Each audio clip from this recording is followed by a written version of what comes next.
Yes, class. Today we'll be doing chapter 11, water resources. Right? Now, we know that the earth is known as a blue planet, right? Because 70% of the earth's surface is covered with water, right? So when we see from the space, this water seems blue, and that is why the earth is also referred to as a blue planet, right? Because of the reflection of the color of the light of the sky on the water, right? So it's also known as a blue planet. Now, out of the total water that we have on the earth's surface, as you can see in this diagram, 97% water is in the ocean and the sea. If 97% water is in the ocean, that means it's a salty water which is not fit for consumption, right? It's neither good for agriculture nor for cooking. So, what is the percentage of fresh water left? Only 3%. Out of this 3% water, 2.3% is polar ice caps, right? So, a very small portion of 0.7% fresh water is available, out of which we see that 0.66% is groundwater and the rest is available as fresh water in river, lake or streams, right? You can see that in the diagram. Please have a look. So all the water on the earth is saline, 97%, 3% is fresh, out of which maximum portion is in the polar caps, right? So this is exactly how it looks like. Next, why do we need to conserve this water? Now, we know that whatever rainfall takes place on the earth's surface, yes, what happens to that water? That water is either absorbed by the ground, by the soil, and it goes and refills the underground water level, and the rest of the water finally forms the streams and the rivers and join the sea.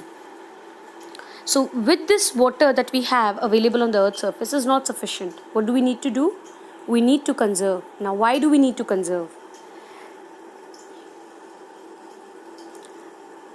Central Groundwater Board, CGWB, it has stated in its report that in different states like Delhi, Haryana, Chandigarh, Himachal Pradesh and Uttarakhand, there has been 70 to 80% fall in the groundwater level.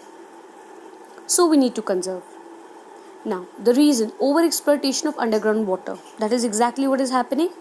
Yes, if the rainfall is less. Second, because of the loss of vegetation, what is happening? Drought and low rainfall is happening. And if the rainfall is less, water table will be obviously less. Now, after the Green Revolution, we know that irrigation helps in increasing the productivity of land. So, a lot of water, more than 90% of the fresh water is needed for irrigation, right? Then, the population is continuously increasing as the medical facilities have improved and other facilities are available in our country. Population is continuously increasing. Now, this growing population needs water, so there is more demand for water. But a severe problem is pollution, water pollution, which is actually making the water unfit for consumption and any other purpose. So these are the main problems with water, and that is the reason why we need to conserve water. Conservation practices. Now, so since we know that the demand is increasing and the availability of fresh water is decreasing because of pollution, right? So there's a severe need for conserving water. And for this purpose, one of the best method is rainwater harvesting. Now you must be aware of this term because we have one park here in Joda, rainwater harvesting park.